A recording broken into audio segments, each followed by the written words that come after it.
Hello, and welcome to today's Actual Tech Media Expert Series webinar event on A to Z ransomware, all the elements of a defense plan. My name is Scott Becker. I'm from Actual Tech Media, and I'm excited to be your moderator for this special event. This is an educational and informational webinar designed to help you answer the question that we all have about ransomware. Do I have what I need to defend against a ransomware attack?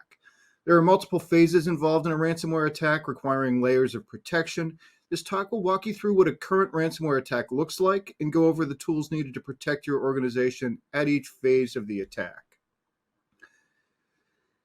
This is not an easy question to answer, and we'll have an excellent presenter here to take us through it. Joining us in a minute will be Allan Liska. Allan has more than 20 years of experience in information security and ransomware defense. He provides ransomware-related counsel and key recommendations to major global corporations and government agencies. He sits on national ransomware task forces, and he speaks at global conferences. Allan has worked as both a security practitioner and an ethical hacker at Symantec, iSIGHT Partners, FireEye, and currently Recorded Future. Allan's most recent book is Ransomware, Understand, Prevent, Recover, which is a top seller in its category on Amazon. He's also a key contributor to our ransomware.org site here at Actual Tech Media. The idea of this series of webcasts is that it's a vendor-agnostic source of information about a critical topic, but these webcasts would not be possible without the support of our sponsors. And our first sponsor is AttackIQ. AttackIQ is your wingman for data-driven visibility into the effectiveness of your security program. Their security optimization platform enables a proactive, threat-informed defense to ensure you're ready to thwart adversarial activity. You can learn more at www.attackiq.com. We're also sponsored by Crowdstrike. Crowdstrike helps you gain key insights and get ahead of adversaries. You can read all about the current threat environment with a detailed recap of significant incidents from 2021 and concrete recommendations for the year ahead.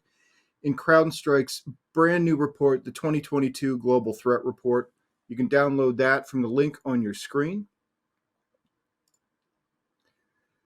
This event is also sponsored by Pure Storage. Data protection strategies designed for disasters, data corruption, or accidental deletions don't always hold up against ransomware attacks. Pure Storage helps mitigate ransomware attacks by securing critical data from being altered or destroyed and allowing you to recover quickly from an attack. You can scan that QR code to learn more. We're also sponsored by Red Canary. Red Canary prevents ransomware from happening in the first place so you can focus on your mission. Discover 24/7 MDR for your endpoints, cloud workloads, identity, and SaaS applications. You can learn more at redcanary.com. And finally, we're sponsored by Clumio. Clumio, data protection built for the cloud. Clumio puts a gap between your data and bad actors, lowers your RTO with rapid recovery, gives you powerful dashboards and data classification to reduce attack vectors. And that's all on a cloud-native platform that enables hyperscale, proactive support for industry-leading security.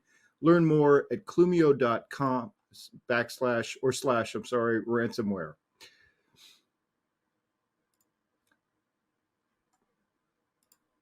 Oh, sorry. Now, before we get to today's great content, there are a few things you should know about this webinar. First off, we want this to be an informative event for you, so we encourage any questions in the questions box in our webinar control panel.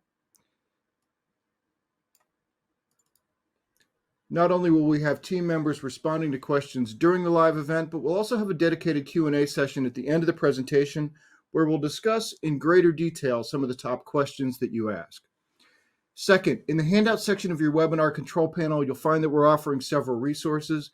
The main thing I'd like to call your attention to there is the PDF versions of each of the sponsor slides. If I move too fast for you to scan a QR code or jot down a URL, you can find them in the handouts there. There are also links to the Gorilla Guide Book Club and the ATM Event Center, where you can find more events like this one. So I encourage you to access those resources and share them with your friends and colleagues. And third, at the end of this webinar, we'll be awarding a $300 Amazon gift card to one lucky attendee on the live event. Of course, you must be in attendance during the live event to qualify for the prize. The official terms and conditions of today's prize drawing can be found in the handout section. Just scroll to the bottom and you'll find the prize terms and conditions link there. And with that, let's get to our ransomware defense overview. It's my pleasure now to turn things over to Allan Liska. Allan, take it away. Thank you, Scott. And thank everybody for attending today. Very much appreciated. Hopefully you're learning a lot, and we'll continue to learn from these conversations, which I think are really valuable. So a lot of people ask me, hey, what's the one thing I need to do to protect my organization from ransomware? Like, what's that magic easy button that's really going to help me keep my organization safe from a ransomware attack? And unfortunately, there is no one answer. And that's a big part of the problem, is that there isn't one thing that stops a ransomware attack.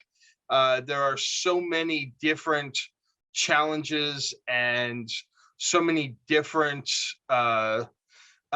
different aspects of a ransomware attack that I think we really need to dive into all the different things you need to be looking at in order to protect yourself from a ransomware attack. Now, that doesn't mean that you're expected to run out and invest in a whole bunch of equipment and software and hardware and so on and get that all in at once, because simply that can also be ineffective. If you don't have the staff, if you don't have the knowledge, if you don't have the personnel to be able to manage it, it's really hard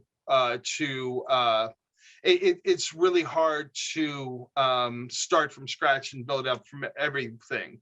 So we're going to talk a little bit today about the ways you should be thinking about protecting yourselves, and maybe some of the things you should be prioritizing based on the way ransomware actors are operating right now.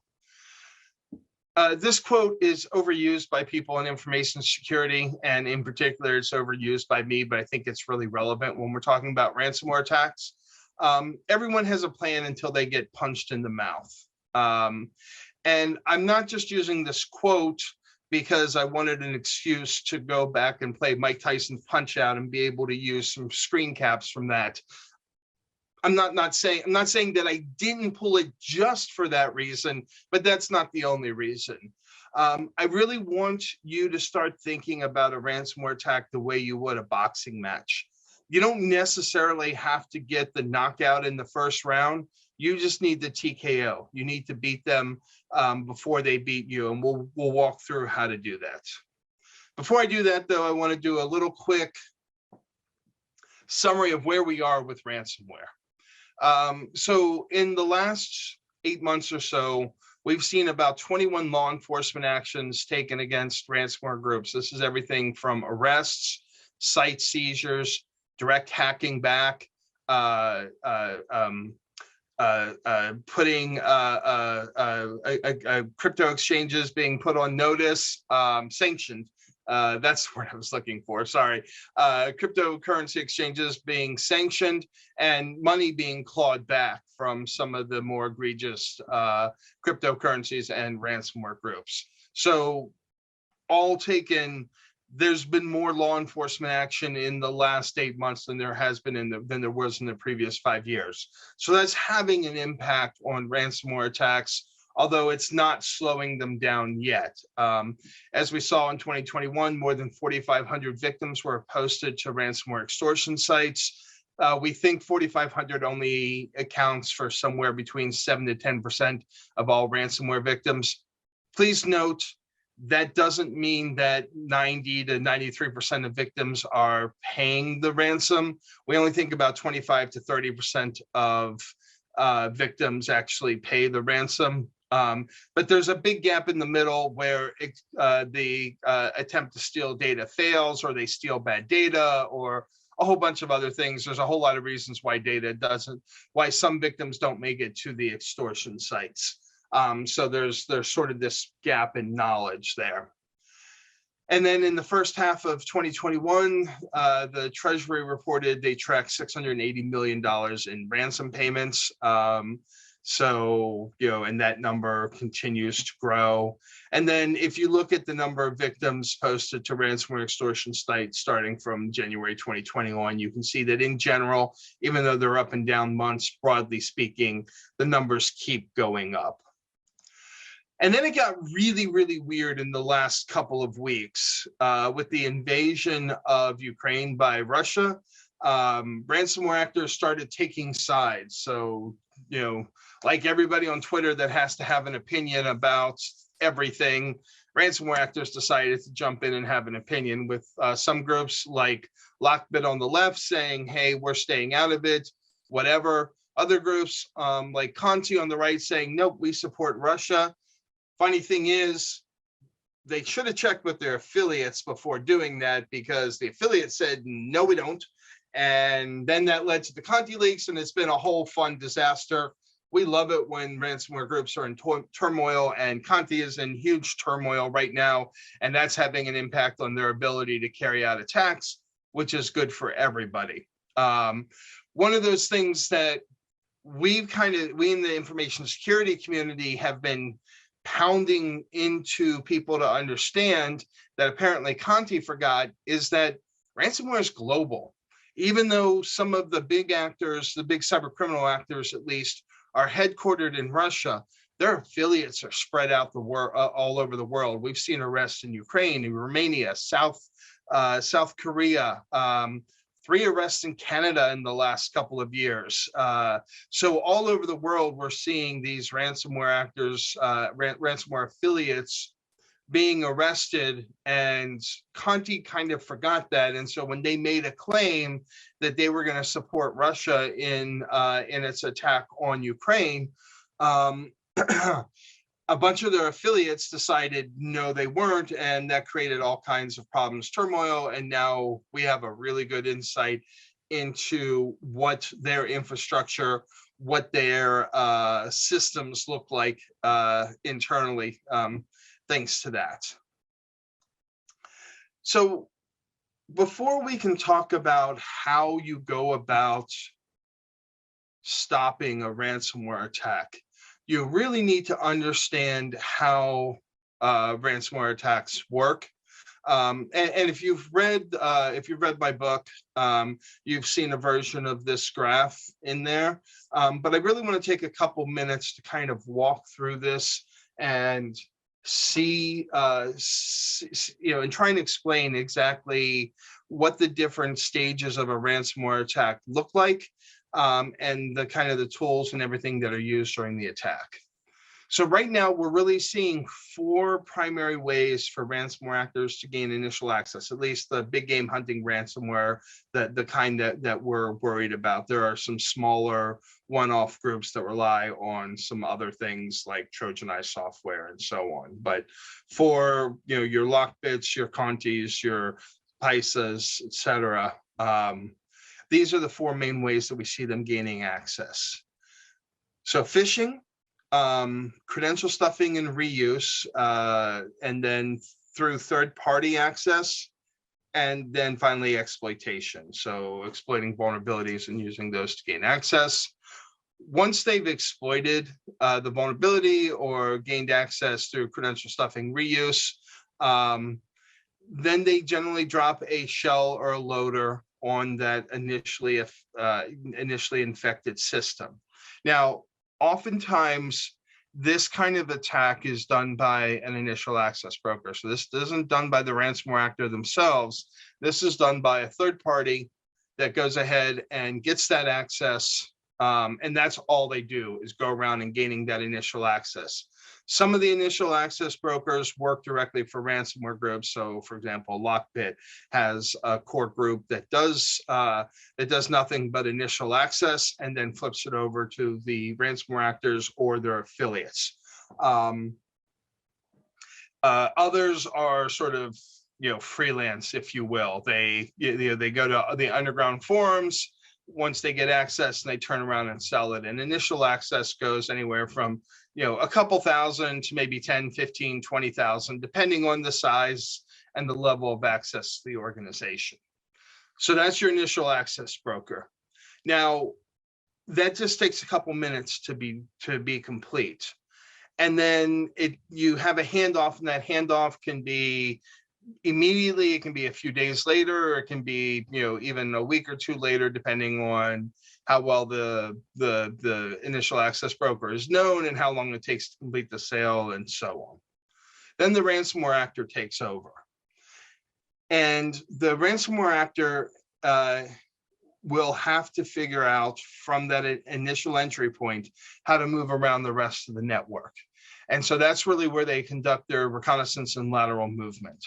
So the two primary tools that they use for that are Crowdstrike or PsExec. We see Crowdstrike in almost every ransomware case that we respond to, although some of the older ransomware groups still rely on PsExec. And what they'll do is they will use these tools that you see here to kind of move around the network, gain the access they need, look for Windows servers, ESXi servers, Linux servers. In particular, they're looking for the domain controller. And the ransomware actors love to use GUI interfaces to conduct their reconnaissance activity. So we see a lot of RDP, TeamViewer, AnyDesk, SplashStop, Altera, Screen Connect, any of those tools, so that they don't have to operate from the command line. This is good to know, because if you don't use any of these tools in your network normally, just looking for these file hashes for these tools down in the blue at the bottom, you can often locate some of the ransomware actors, but I'm getting ahead of myself. We'll talk about that in a minute. So they will take that time, move around the network, find servers that have interesting files that they can steal on them, get administrative access, and then again, most importantly, get to that domain controller. While they're doing the reconnaissance, as I said, they're looking for files they want to steal. They'll look for file servers. They'll look for, sensitive files on individual endpoints, etc. And then they have to get those files off. And they use the same tools over and over again, whether it's StealBit, 7-Zip, WinSCP, rclone, Megasync. So the mega.nz service is really popular with a lot of these ransomware groups, because it's really easy to get files uploaded there very quickly. Then finally, there's the deployment of the ransomware. And on large networks especially, what the ransomware actor will tend to do is test the ransomware on 1 or 2 machines before they do a wide deployment. So they'll find 1 or 2 machines and they'll deploy the ransomware, make sure everything functions. Assuming it all functions, then they push it out to the rest of the systems. So those 1 or 2 machines may serve as an early canary of, oh crap, we need to react quickly. Before they do deploy the ransomware, they tend to look for, they tend to delete shadow copies. So right before they deploy the ransomware, they'll delete shadow copies off the machines. They also like to, if they can get their hands on the backup server, they like to actually delete everything on the backup server, not just encrypt it, but actually delete it. And then after they've completed the ransomware attack, they will try and cover or roll over logs, so it's harder to track them. And so once the ransomware is deployed, then anywhere from days to months, they start with the extra extortion. So obviously the ransomware itself is your primary extortion, but then data published, stolen files published to extortion sites, any one of the expanded extortion ecosystems. So they may reach out to your customers, or if you're a school, they'll reach out to the parents and say, hey, we're going to publish your kids' information. If you're a healthcare provider, they'll reach out to patients. Or they'll just, straight up try and sell the stolen data if they know that you're not going to pay. So that's what a modern ransomware attack looks like. I know we just spent a lot of time on that slide, but if you're going to defend against it, you need to understand what all the different phases are, or to go back to our boxing analogy, what the different rounds look like. So before any other kind of trying to put in any other kind of protection, I highly encourage tabletop exercises. to detect, to see what your capabilities are against a ransomware attack.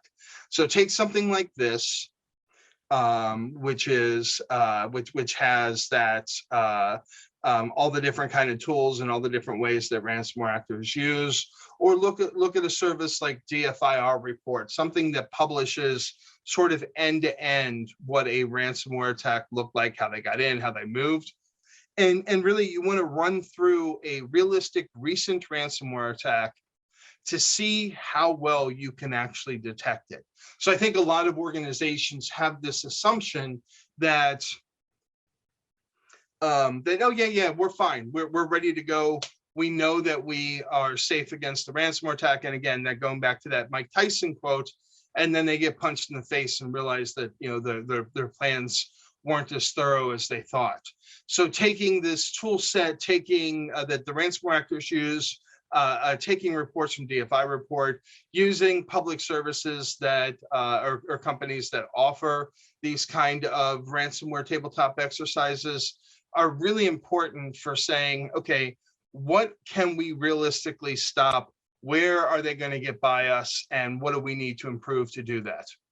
Definitely, if you're going to do that, you want to bring in all the relevant groups. So you want your security, IT team, backup, help desk, legal, PR, leadership, and basically anyone who may wind up being involved in the response. You want to bring them kind of all together, sit around, walk through the attack. And this isn't a blame game, right? We're not trying to find fault. We are trying to find fault, but we're not doing it in a way that we want to blame any of the teams for not being fully up to speed. Given the number of ransomware attacks that we see out there, most orgs aren't fully up to speed. You want an honest assessment of where your organization stands and how you can improve your security, what needs to be improved. So tabletop exercises before really sitting down and planning what you need to do next can be really helpful for, here is what we're, here's where we are today, here's where we need to be. And then start figuring out how you put protections in place for all the different ways that ransomware actors operate and all the different tools they use. And I get it, man. I work as part of a security team. I realize it's easy for me to stand up here and say, oh, you need to do all of these things in order to protect yourself. But I also know that each one of these is a budget item. Each one of these, if you haven't implemented it, takes 6 months or more to put in place. And so if I have 4 suggestions, that's maybe 2 years before you're able to put them all. And that's assuming you can get budget approval, get the vendors in place, and everything else that needs to be done in order to actually do it. So it's really easy to stand here and say this needs to be done. It's a lot harder to actually do it. But I think it is important to understand all the different ways that a ransomware attack touches your security apparatus and the ways that it needs to go to be protected. So we start with phishing. Even though phishing isn't as popular with some of the big ransomware groups as it used to be, it still accounts for roughly 1/3 of all ransomware attacks. And so, you want good email security. Yes, regular phishing tests are important. You want to make sure people understand what a real phishing attack looks like. So, and that's the important thing about a phishing test. Please don't waste people's time with, phishing tests that are outdated or, use lures that, are for 3 or 4 years ago. You want to make sure that you're using the most current information if you are going to run phishing tests. But ideally, you want to make sure those bad emails never get to the employees in the first place. And that's, the more you can do that, whether it's through sandboxing, whether it's through mail security that is just going to block, have an aggressive blocking purview, then you're going to keep yourself safer just by not having to worry about employees who may not be able to recognize a phishing email. For credential stuffing and reuse, enable multi-factor authentication on anything that's external facing. I mean, ideally internal and external, but at least anything external facing. If you're running exposed RDP or Citrix servers, if you've got VPNs, which most orgs set up in order to account for work from home time, during the pandemic, make sure multi-factor authentication is enabled. We saw that last year with the Colonial Pipeline attack, where it was an ex-employee had been removed from Active Directory, but hadn't been removed from the VPN, and they didn't have multi-factor authentication. And so the bad guys found their credentials on the underground markets and were able to waltz right in to the network based on old credentials from an employee that just hadn't been removed. So that's another thing, and we'll talk about that in a minute, with third-party identity and access management is really important. Removing employees who leave from every system. And then monitor for leaked credentials. Just about every organization that I talk to has some leaked credentials on underground forums, underground markets.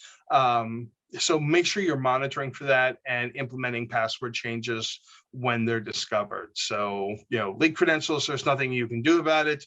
Employees reuse passwords all over the place. So not a whole lot that can be done with that. So simply what you want to do is make sure that you're forcing password changes. And again, forcing password changes across all systems when you do discover them. But multi-factor authentication does go a long way to lessening the threat of credential reuse and credential stuffing attacks, even if you aren't monitoring for leaked credentials. Third-party ransomware attacks have become a bigger and bigger problem. We all have interconnected networks now, and we all rely on managed service providers or even managed security service providers for handling some of our IT or other parts of our infrastructure. And ransomware actors know that. And so we'll see this repeatedly, where they'll gain access to an MSP or some other third party, and they don't deploy the ransomware there. They use that access to jump to networks. So again, encouraging MFA for all of your vendors. Don't let them get away with just having single login, especially if they have a direct connection into the core of your network.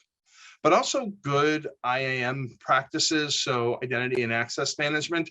What you want to do is you want to make sure that you're alerting anytime the credentials on those machines try and log into any other machines on your network, because they just shouldn't be doing that. If your IAM is set up correctly, or if your segmentation for your systems is set up correctly, then what you should see is hey, this user can log into this machine and no other machine. If they're trying to log into anything else, even though they can't do it, the fact that they're trying is probably bad.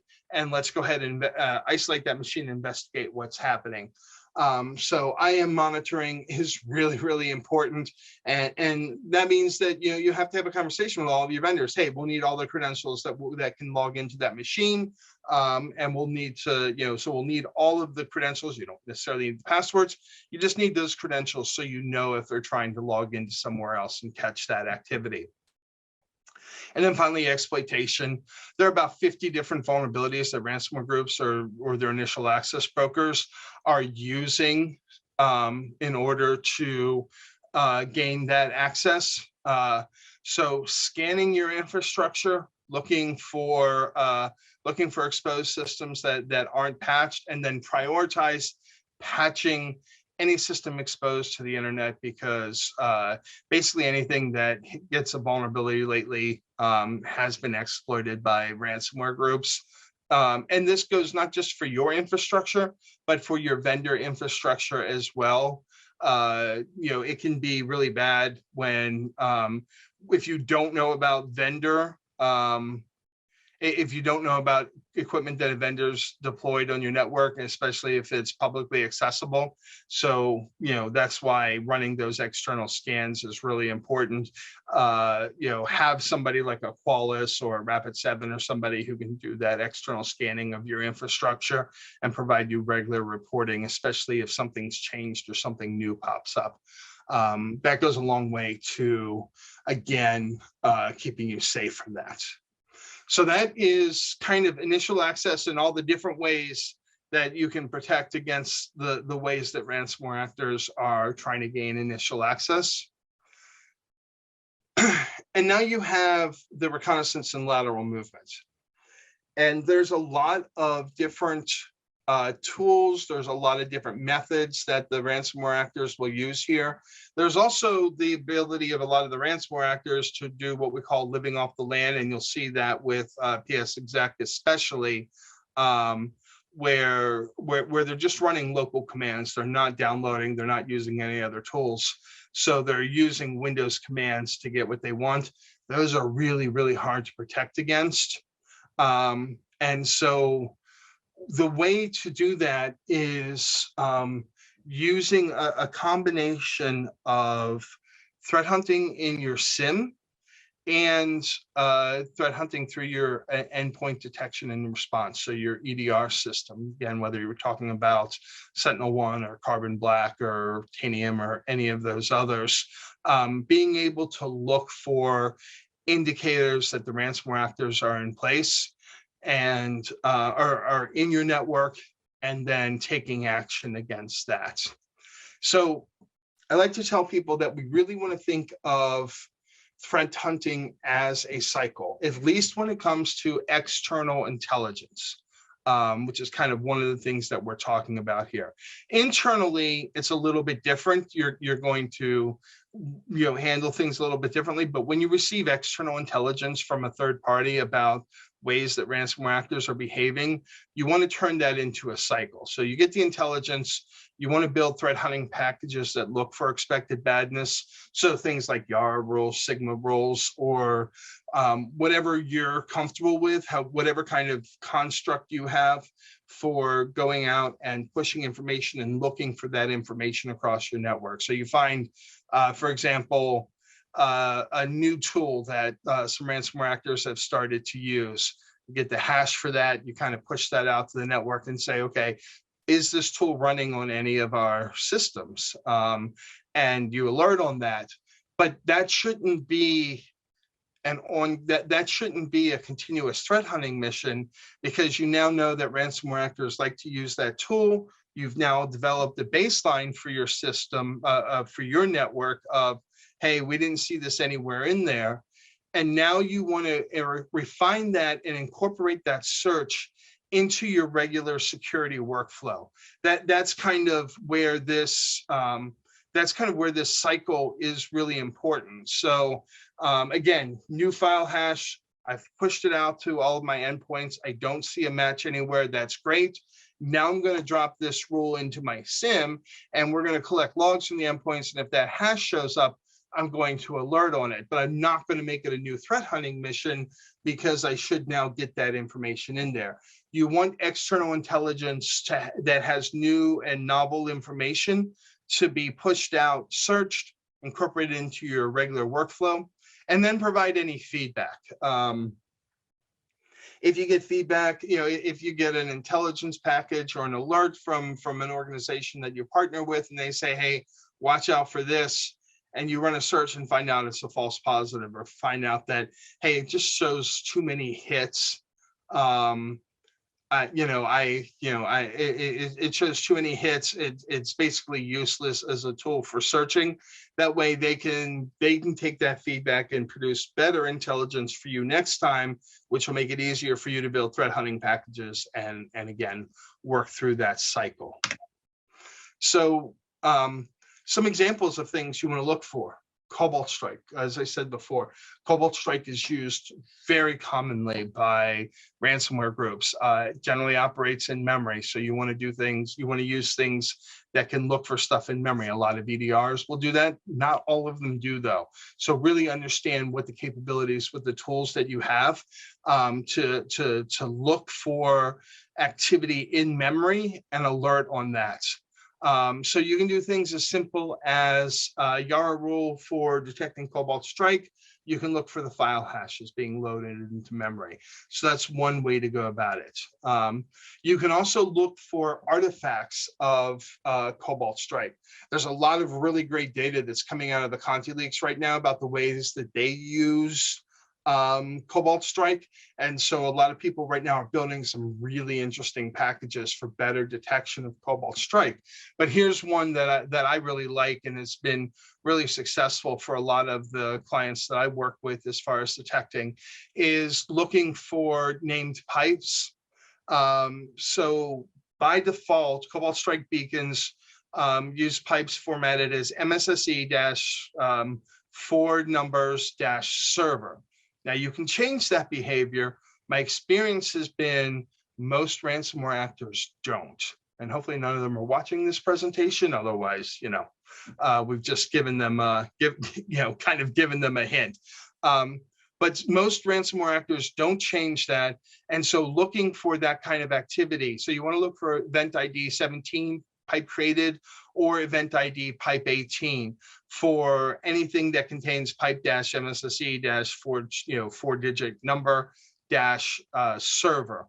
And that's one way to indicate, oh, hey, Cobalt Strike is possibly operating in our network.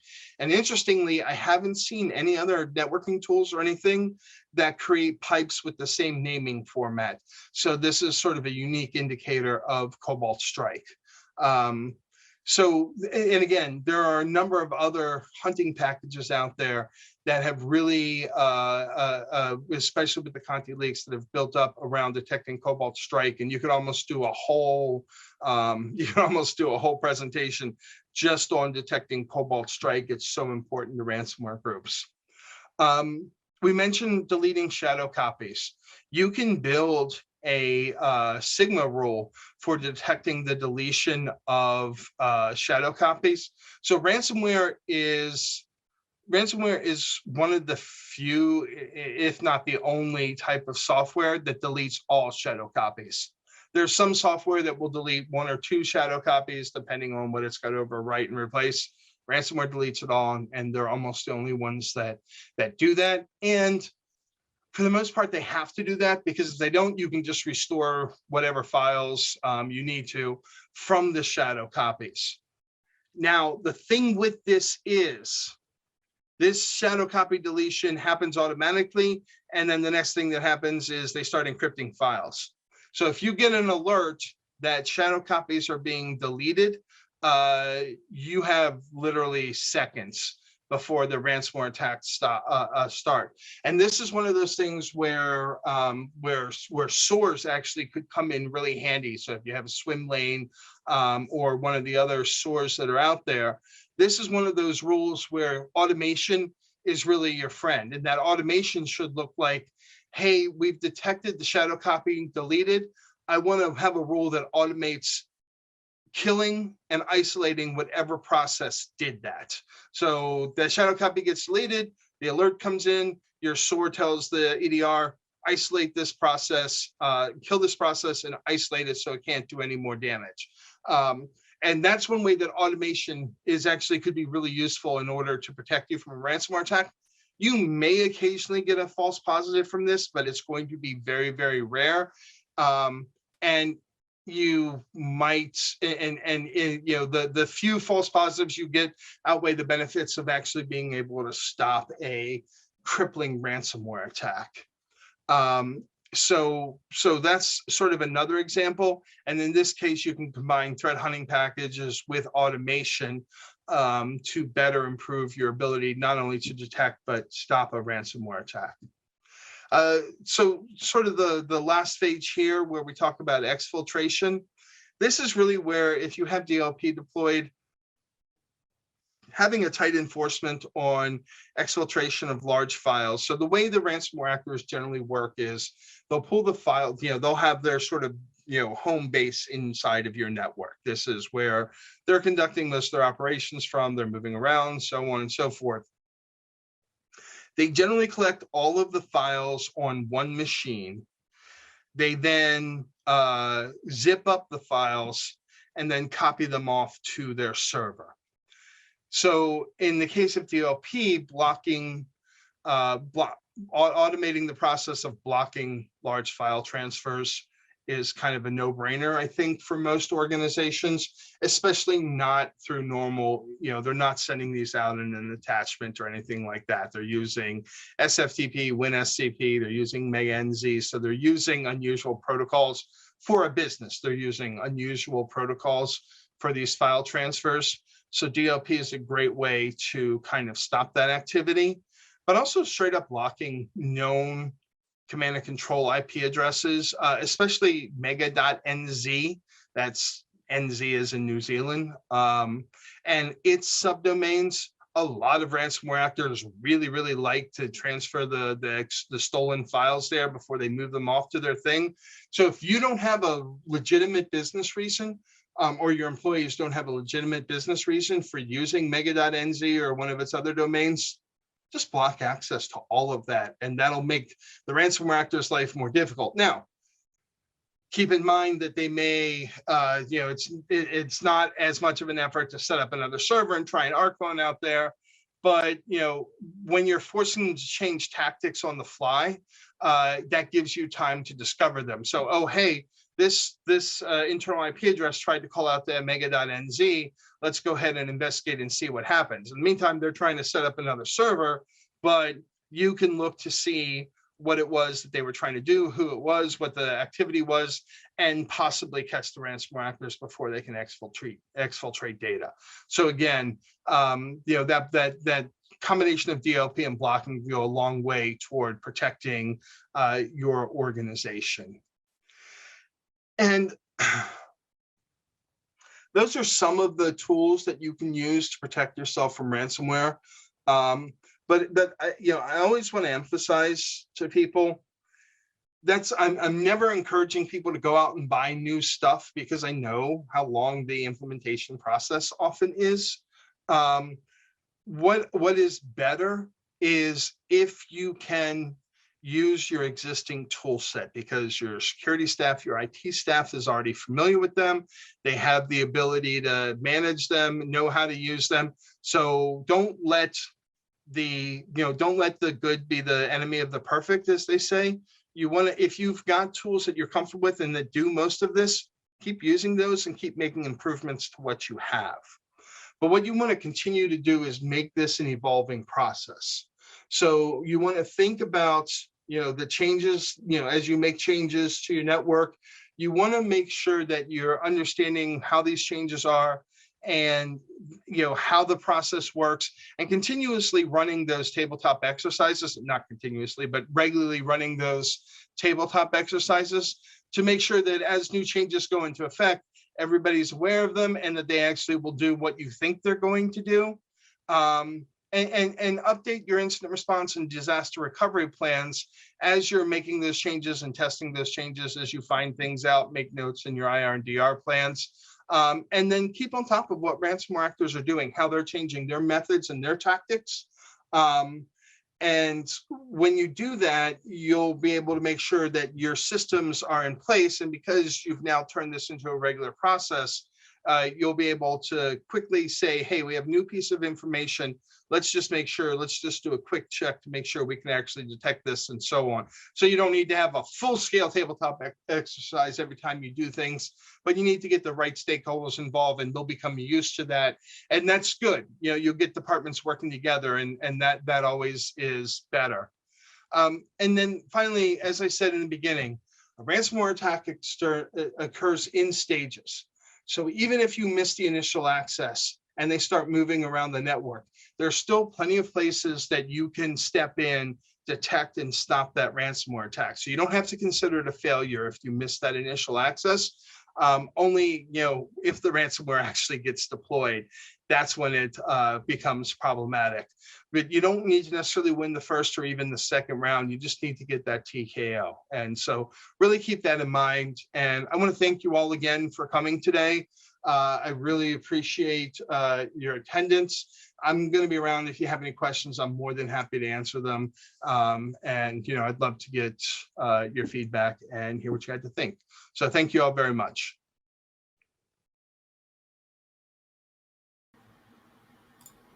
All right, great presentation, Alan. And we do have a bunch of questions in here. Are you ready for some questions? I am absolutely ready for some questions. Outstanding. All right. This first one comes from Paul, who's wondering, are we seeing a greater reliance on ransomware as a service or custom ransomware deployments more of an issue? He says, especially with recent international tensions. Let me leave it there, and then there's sort of another part of the question that I'll ask after that. Yeah, so absolutely. We ransomware as a service in general is fueling part of the rapid growth of ransomware because ransomware as a service essentially acts as a force multiplier, right? It allows a ransomware group to tack on, dozens, sometimes even hundreds of affiliates, and they can go and they can attack even more targets. So ransomware as a service is a huge boom to ransomware in general. Interestingly, we're looking to see what the impact of the recent Conti leaks over the last couple weeks are, because that may have an impact on how ransomware as a service operates going forward. We're even starting to see a little bit of some of the ransomware groups rely on more of a terrorist cell type model where where rather than have like one big group where everybody convenes and talks about targets and everything, they have individual cells that service certain parts of the world. We'll see where that goes, and how that works, but it is kind of going to be interesting to watch right now. Okay, I'm going to put a pin in that cell idea. That's really interesting because I want to come back to that. But there was another part to Paul's question, which I think is really interesting. He's asking, is RAS easier to plan against than customized ransomware attacks? Yeah, so the nice thing about ransomware as a service is that generally there's a playbook that the ransomware operators provide to the affiliates. Now, not all the affiliates follow the playbook. Some of the affiliates are threat groups in their own right. They have their own plans, they have their own tools that they use, etc. But like if you look at Conti had a playbook that they provided to all of their affiliates and said, hey, you should be using Cobalt Strike. You should be using AdFine. You should be using Bloodhound. You should be using Mimikatz. And here's detailed steps on how you use this in an operation, which meant that the sort of the set of tools that they use was kind of standardized across a lot of the Conti operations.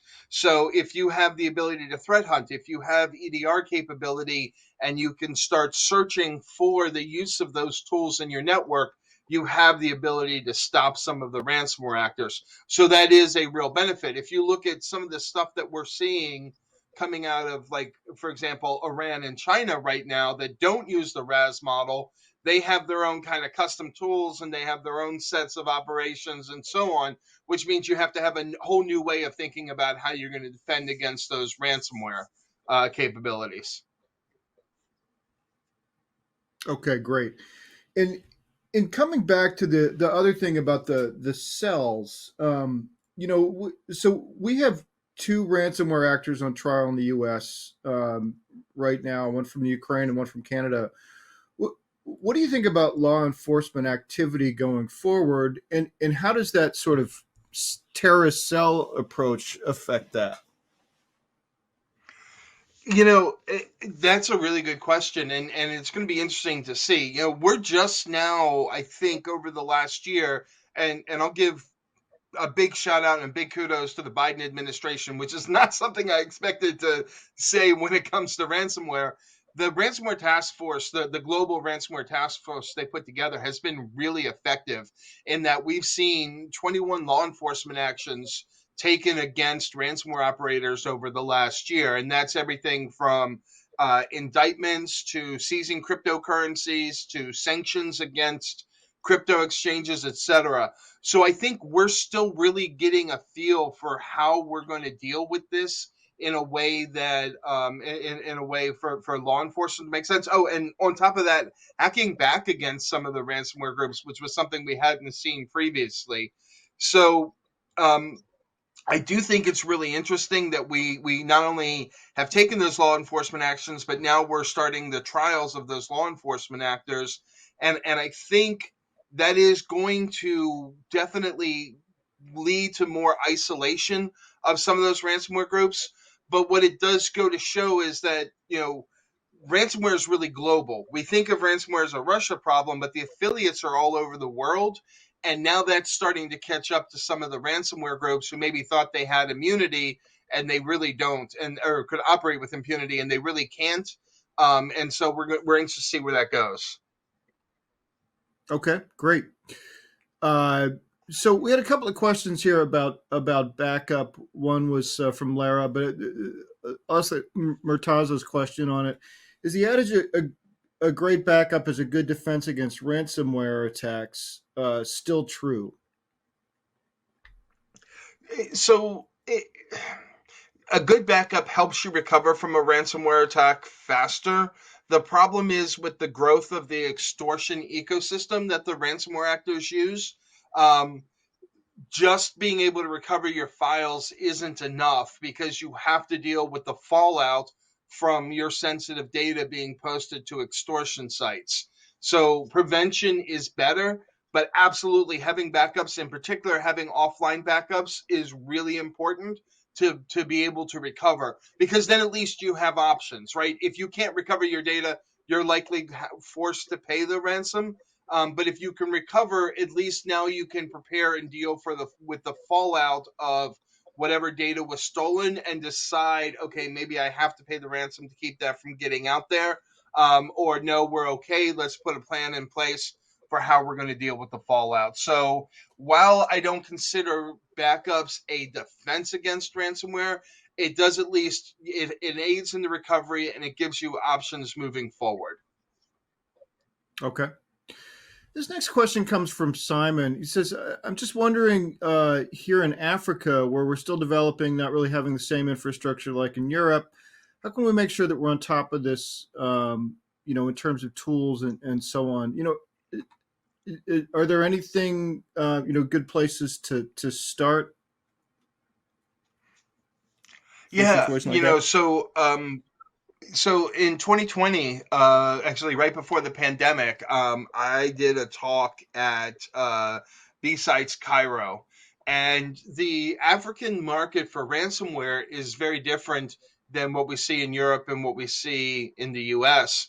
For example, one big example is that a lot of ransomware in Africa, the initial access vector is actually from downloaded software. So Trojanized downloads are kind of big in Africa compared to the rest of the world. Well, that makes up a very, very, very small percentage of initial access vectors. So I think it's really important, especially in Africa, if you're trying to defend yourself, to make sure you have really good antivirus and that you're checking closely when you're downloading software, where you're downloading it from, and comparing MD5 hashes.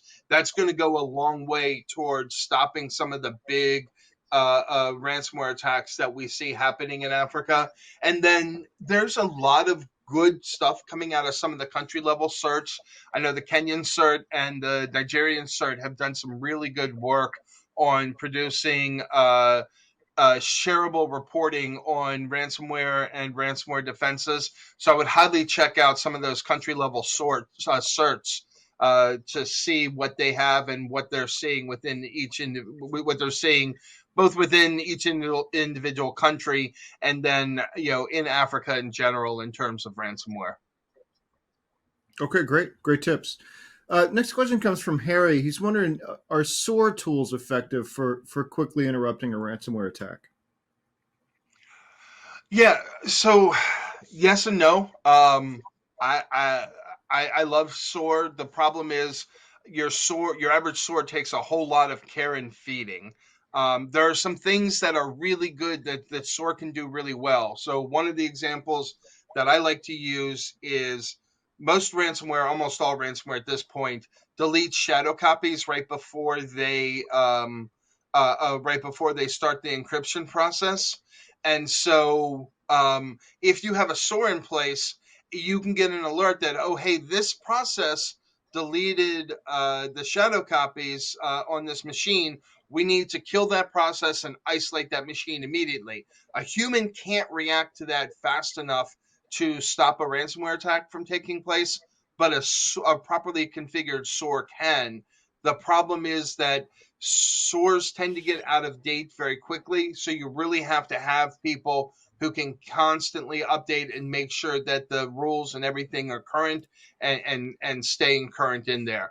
You can make that same argument with the SIM and with a lot of other tools to be most effective requires constant care and feeding. But I think a lot of people don't realize that because they think, oh, automation, I set the automations and I'm done.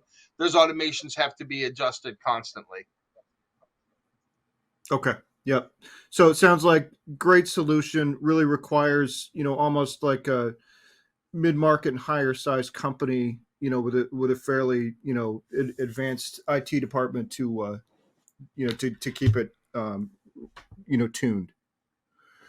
Right, that or a Um, managed service provider that can help you with the configuration and management of it. That's correct. oh, great point. Yep. MSPs, great point.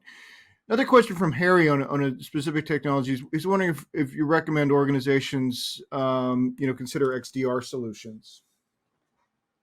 Oh, absolutely. The a traditional endpoint protection won't catch a lot of the tools that the ransomware actors have used. So, we're used to thinking of, these tools that can run in memory and do all these really advanced things as being the realm of nation state.